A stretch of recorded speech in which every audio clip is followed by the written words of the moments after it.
त्या तिघांपैकी एक माणूस म्हातारा आहे.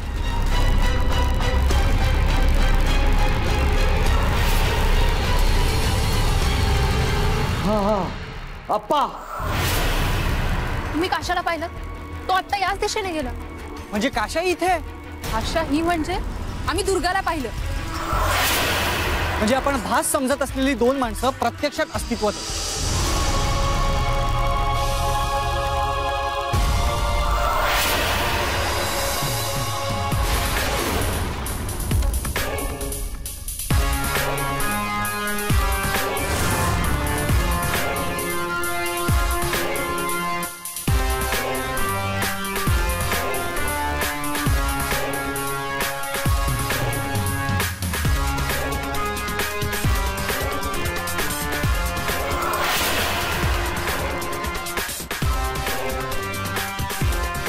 काठी.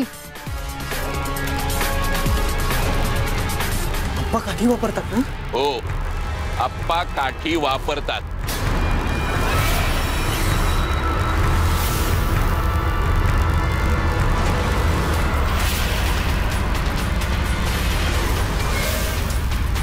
चालण्यासाठी आणि चोरांना मारण्यासाठी सुद्धा.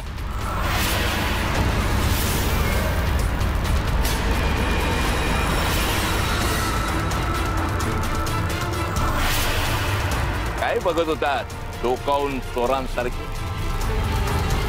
आप्पा तुम्ही? म्हणजे? नमस्कार आप्पा. अहो मी तुम्हालाच भेटायला आलोय मुंबईहून. तुम्हाला म्हणजे कोणाला? मला, दुर्गीला की काशाला?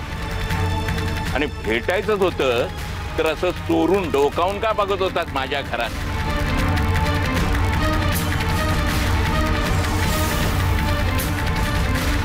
चला चला माझ्यासोबत.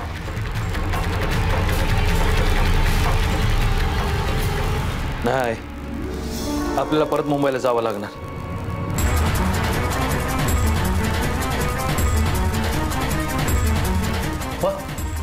ही बाई इथं कशी आली घरात? सकाळ धरण पाठलाग करते माझा. आणि हो दाढीवाला. असं आहे काय? आणि आताही खिडकीतून चोरून बघत होते.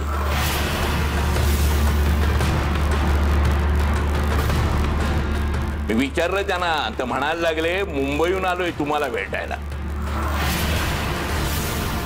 म्हणून इथवर घेऊन आलो. अच्छा, आता मला संशय यायला लागलाय. यांना त्यानेच पाठवलं असेल आपलं अधिक नुकसान करण्यासाठी.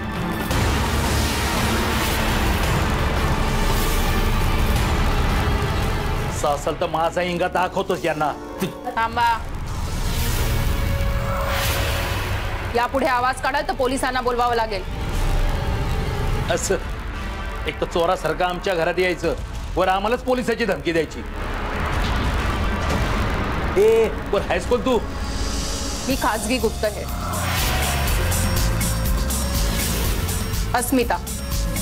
अस्मिता प्रभाकर अग्निहोत्री. गुप्तहेर आणि इथे कशाला? त्याला ओळखता?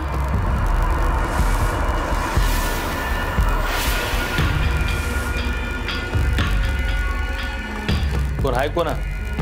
साहिल पोद्दार.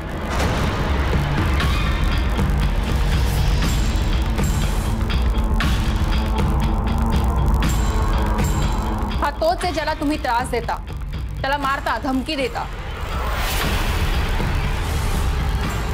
अहो मॅडम, आम्ही कशाला त्रास देऊ? हा, उलट त्यानंच. जाऊ दे, आम्ही नाही ओळखत त्याला. ओळखत नाही मग नाव घेतल्यावर दचकलात कशाला? सांगताय का? बोलवू पोलिसांना? हो मॅडम, पोलिसांची धमकी कोणाला देताय? मगापासून बघतोय पोलिसांना बोलवेन म्हणताय. खरं तर आम्ही याच्या विरोधात पोलिसात जायला हवं. याने माझ्या मुलाला मारलंय.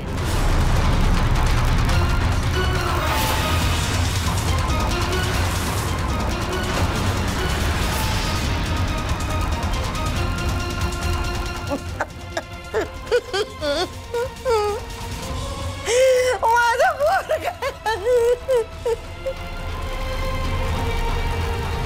म्हणजे नक्की काय झालंय प्लीज सांगा.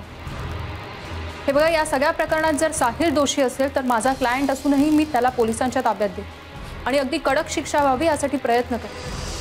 सांगतो, साहिल साहिल पोतदार तुमचा म्हणजे बंटी, तुमच्या नकुलचा जानी दोस्त. तुमच्या घरी फारसा नाही यायचा, तर एक दिवस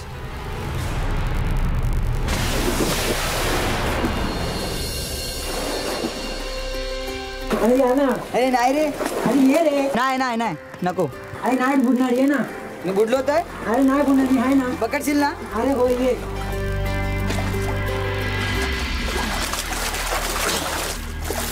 वाचव, पाण्यात हात मार.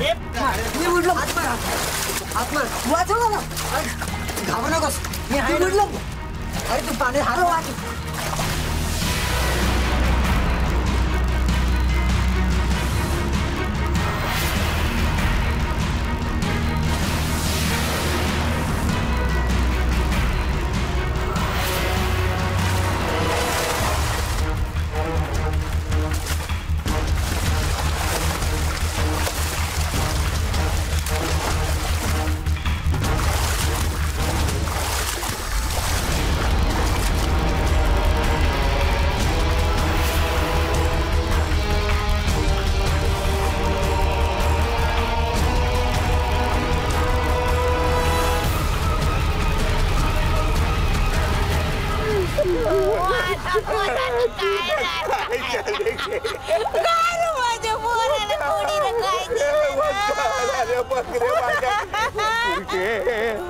काय झालंय?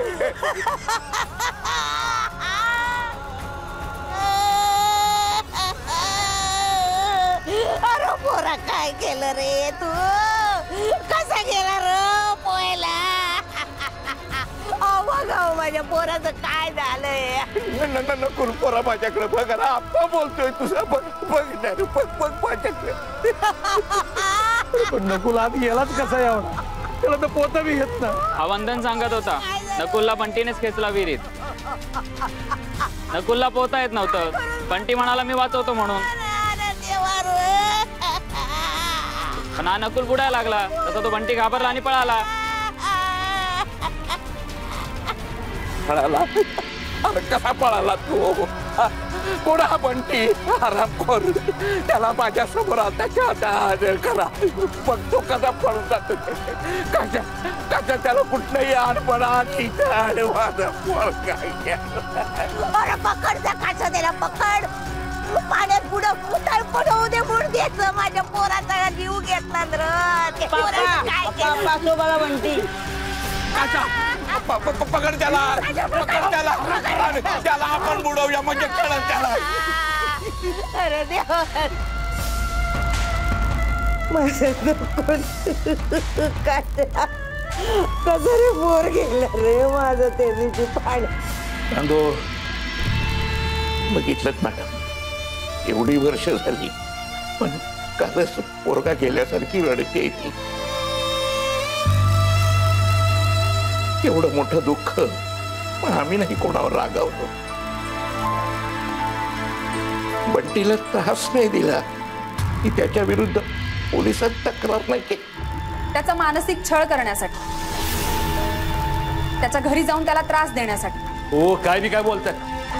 तो कुठे राहतो ते बी आम्हाला माहित नाही. मग मगाशी पोलीस स्टेशन जवळ एकाला दम द्यायला गेलो होतो मुंबईला, 3 जण, असं सांगत होतास ना मित्राला. ते सांगत होतास ते खरं का आता बोलतोयस ते खरं आहे? दोन्ही बी. हो मॅडम, आम्ही त्याला त्यावेळी त्रास नाही दिला, तर आता कशाला देऊ?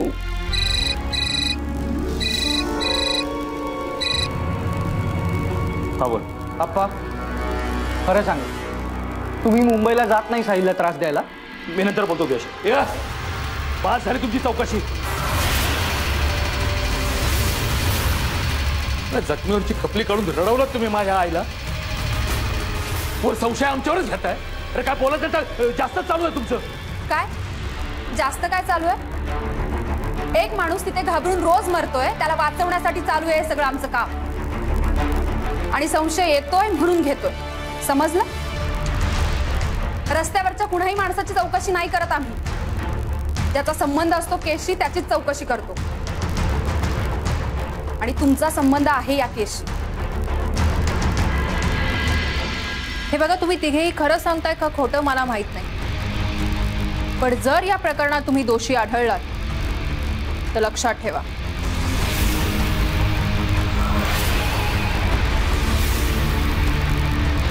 चला.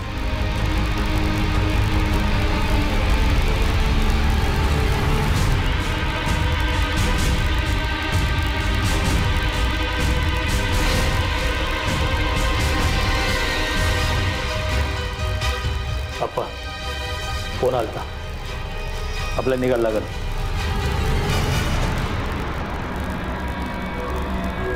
मला तर आश्चर्य वाटतं की साहिलच्या कल्पनेतली माणसं प्रत्यक्षात आहेत. अरे पण ही प्रत्यक्षातलीच माणसं, निशा आणि डॉक्टर कल्पनेतली माणसं आहेत असं सांगत असतील तर? आणि मॅडम, मला असं वाटतं साहिल कुठे राहतोय मला माहित नाही, असं काशाने खोटच सांगितलं असणार. असू शकतं, त्यांच्यावर लक्ष ठेवायला लागेल आपल्याला.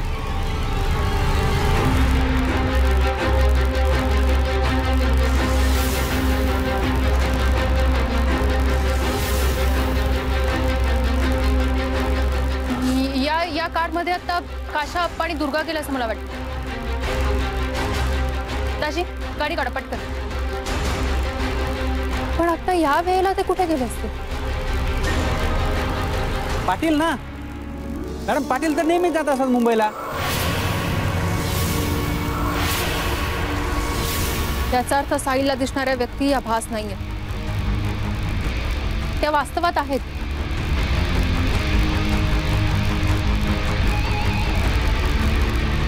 हॅलो राकेश, ऐक, साहिलला त्रास देणाऱ्या व्यक्ती या वास्तवात आहेत आणि ते आत्ताच इकडनं निघालेत मुंबईला यायला. मी गाडीचा नंबर मेसेज करते तुला. गाडी बंगल्याच्या जवळपास आली तर लक्ष ठेव आणि लगेच मला कळ. चला.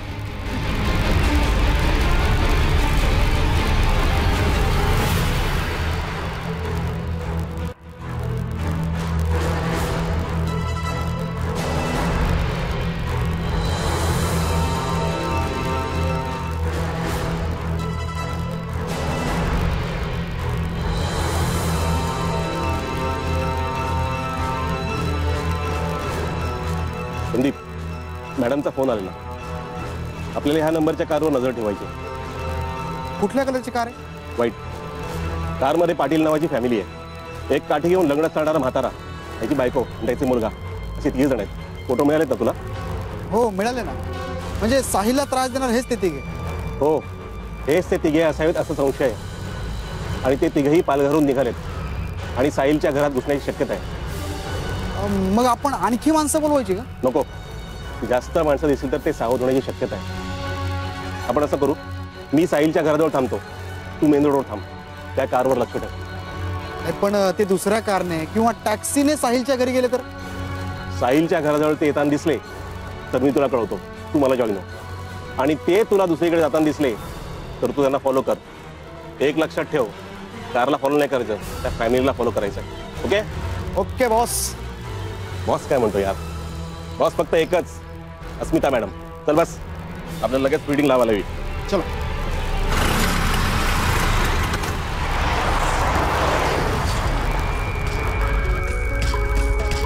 दाजी, आपल्याला लवकरात लवकर पाटलांना गाठायला हवं. तसं आपण पोहोचेपर्यंत तिथे राकेश आणि संदीप आहेतच, पण मला कुठलीच रिस्क घ्यायची नाही. ते तिघही मला डेंजरस वाटले आणि त्यांच्या मनात साहिलबद्दल खूप राग आहे.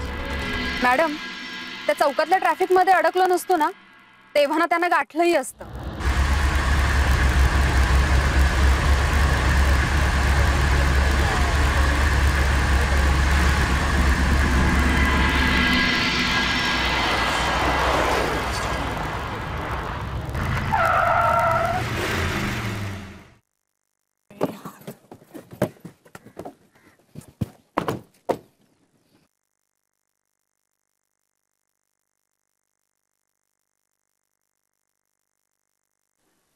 इथे जवळपास कुठे टायरवालाही दिसत नाही. आता टायर चेंज करेपर्यंत ते खूप पुढे निघून जाणार. म्हणाली अगं सगळ्याच गोष्टी आपल्या मनाप्रमाणे नाही घडत. ह्या अशा अडचणी येतच असतात, त्यातूनच मार्ग काढावा लागतो. आणि आपल्याला लेट झालंच तर राकेश आणि संदीप आहेतच ना तिथे. फक्त त्यांना याची कल्पना द्यायला हवी.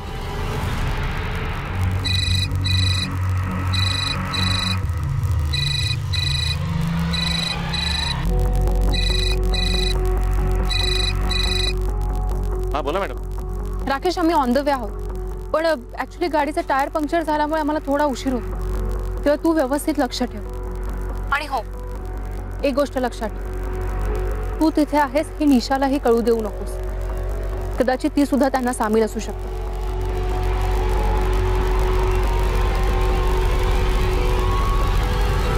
तुम्ही अजिबात काळजी करू नका मॅडम. आम्ही काही मिनिटातच साहिलच्या घराजवळ पोहोचतो. ते 3 जण असं नाही तर 6 जण. आम्ही साहिलला काही होऊ देणार नाही. मग आमचं काही झालं तरी चालेल. बघ राकेश, उगाच रिस्क घेऊ नकोस. तसंच काही वाटलं तर लगेच पोलिसांना फोन कर. आणि लक्षात ठेव, आम्ही जर वेळेवर पोहोचू शकलो नाही आणि इमर्जन्सी आली तर आज दाजी पण तूच आहेस आणि अस्मिता सुद्धा. माझा पूर्ण विश्वास आहे तुझ्या. Yes madam.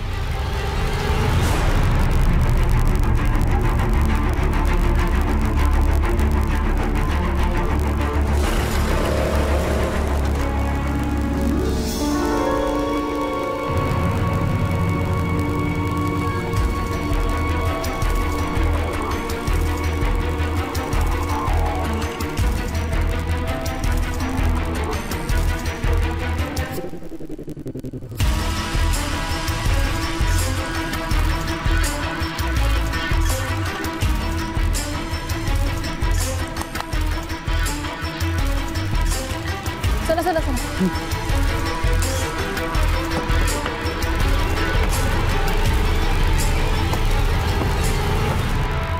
दाजी अजिबात घाई करू नका.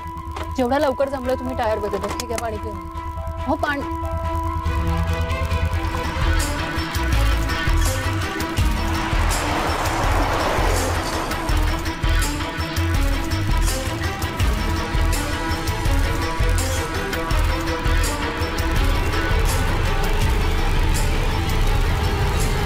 हॅलो पूर्वा, तू घरी आहेस का? अगं मी पालघरहून निघाले, पण मला एका ठिकाणी अर्जंटली जायचंय आणि मला किती वेळ लागेल काही सांगता येत नाही. माझ्यासोबत सगळेजण आहेत. आईला सांग मला उशीर होईल, माझी काळजी करू नकोस आणि वाटही पाहू नकोस. बाय. राकेश तिथे पोहोचला की नाही पाहायला हवं.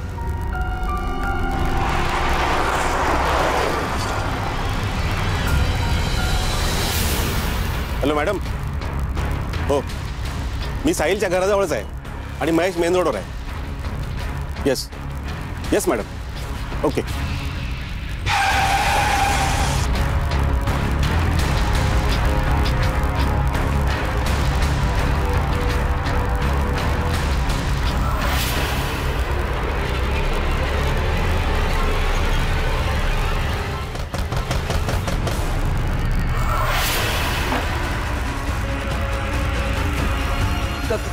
का आलात तुम्ही? का आलात? सांगितलं होतं ना, सांगितलं होतं ना, सांगू नकोस म्हणून. कोणाला काही सांगितलं नाही. फोन करून बोला आता. फोन करू नकोस. तू आधीच सांगितलं होतं. राकेश, हा हलगर्जीपणा मला अजिबात चालणार नाही. मी तुला सांगितलं होतं फोनवर की ते लोक निघाले. मला साहिलचा मेसेज आला ते लोक घरात आहेत म्हणून. खरंच सांगतो मॅडम, माझी नजर नाही आली या दारावरनं. विश्वास ठेवा माझ्यावर. इथंच कुणी चालेल नाही इथं. ठीक आहे, ठीक. तू इथेच थांब, आम्ही बघतो. चला. हे काय, तुम्ही पुन्हा इथे? कारण काही गोष्टी पुन्हा तपासायच्या.